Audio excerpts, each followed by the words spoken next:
Halo semuanya, jumpa lagi. Nah, kali ini kita akan membahas mengenai bagaimana mengapresiasi cerpen dari segi amanatnya. Mengapresiasi sebuah cerpen peradilan rakyat karya Putu Wijaya dari segi amanatnya.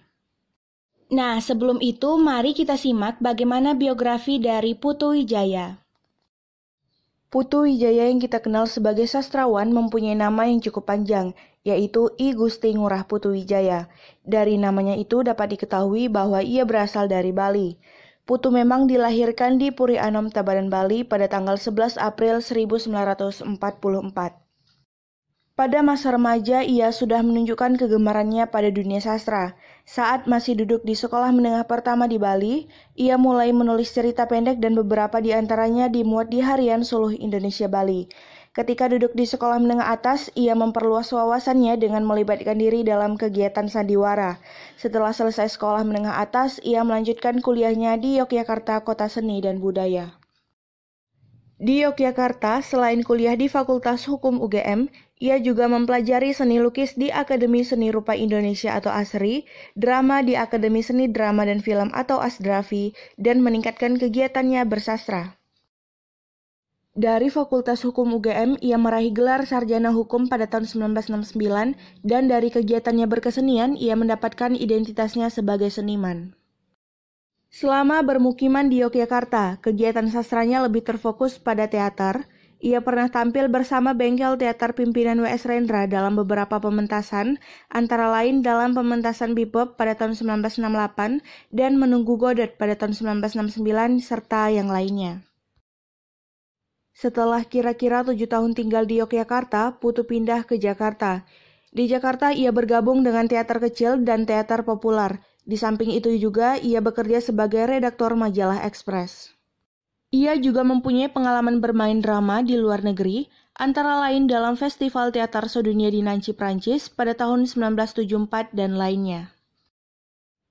Dalam berkarir, Putu Wijaya terkenal sebagai penulis naskah drama. Putu Wijaya pun juga menulis cerita pendek, salah satunya yang berjudul Peradilan Rakyat. Cerita Peradilan Rakyat pada tahun 2006 ini sangat tertarik untuk dibahas terutama dari judulnya. Judulnya seperti membahas tentang keadilan di mata rakyat dan juga berkaitan dengan politik dan sosial. Selain itu, cerpen ini di dalamnya membahas tuntutan kerja yang bersifat profesional, tidak memandang yang dibilang benar atau salah. Nah, apa sih amanat yang dapat kita ambil dari cerpen Peradilan Rakyat? Amanat tersirat dari cerpen Peradilan Rakyat karya Putu Wijaya yaitu, apa yang dibisikkan pengacara muda itu kemudian menjadi kenyataan. Dengan gemilang dan mudah, ia mempecundangi negara di pengadilan dan memerdekakan kembali raja penjahat itu. Bangsat itu tertawa terkekeh-kekeh. Ia merayakan kemenangannya dengan pesta kembang api semalam suntuk. Lalu meloncat ke mancanegara, tak mungkin dijamah lagi. Rakyat pun marah.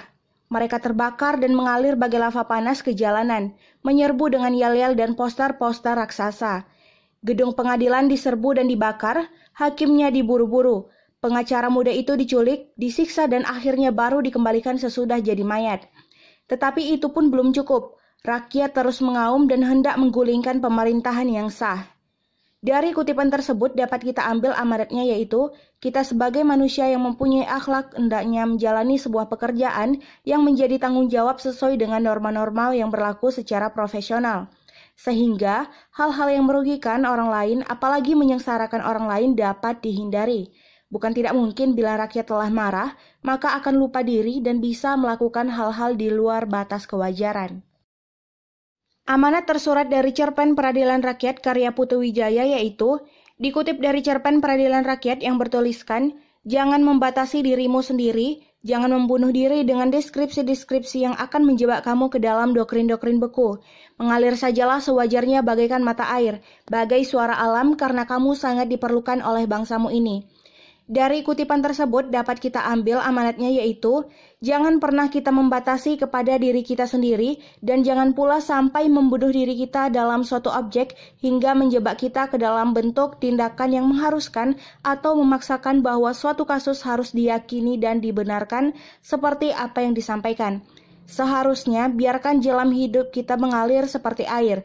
Ikuti terus kemana arus membawamu, tetap tenangkan jiwamu karena kita ini sebagai penerus yang sangat dibutuhkan oleh bangsa. Amanat lain yang dapat kita ambil yang terkandung dalam cerpen Peradilan Rakyat yaitu, terima kasih. Begini, belum lama ini negara menugaskan aku untuk membela seorang penjahat besar yang sepantasnya mendapat hukuman mati. Pihak keluarga pun datang dengan gembira ke rumahku untuk mengungkapkan kebahagiaannya, bahwa pada akhirnya negara cukup adil, karena memberikan seorang pembela kelas 1 untuk mereka. Tetapi aku tolak mentah-mentah. Kenapa? Karena aku yakin negara tidak benar-benar menugaskan aku untuk membelanya.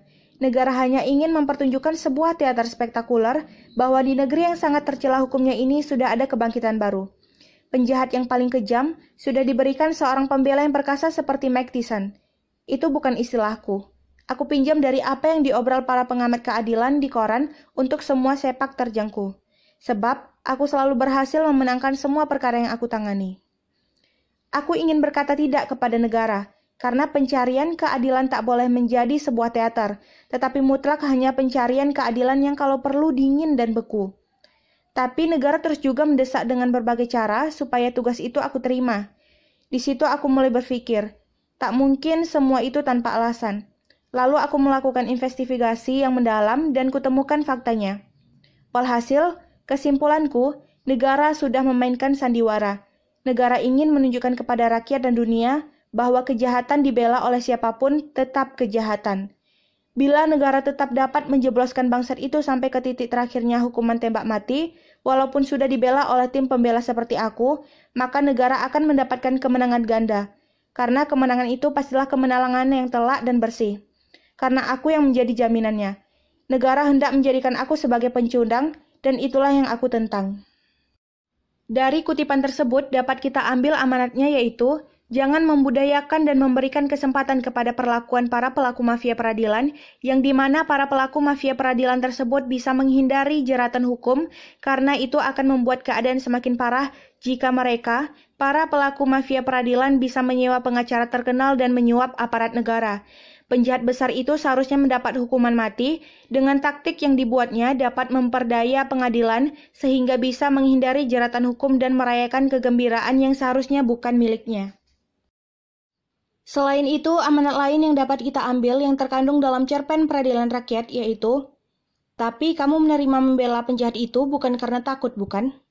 Bukan. Kenapa mesti takut? Mereka tidak mengancam kamu? Mengancam bagaimana? Jumlah uang yang terlalu besar pada akhirnya juga adalah sebuah ancaman. Dia tidak memberikan angka-angka? Tidak. Pengacara tua itu terkejut. Sama sekali tidak dibicarakan berapa mereka akan membayarmu? Tidak. Wah, itu tidak profesional. Pengacara muda itu tertawa. Aku tak akan pernah mencari uang dari kesusahan orang. Dari kutipan tersebut dapat kita ambil amanatnya yaitu, pekerjaan yang sudah menjadi tanggung jawab hendaknya dilakukan dengan konsisten dan senantiasa di jalan yang benar, jujur dan mengutamakan keadilan.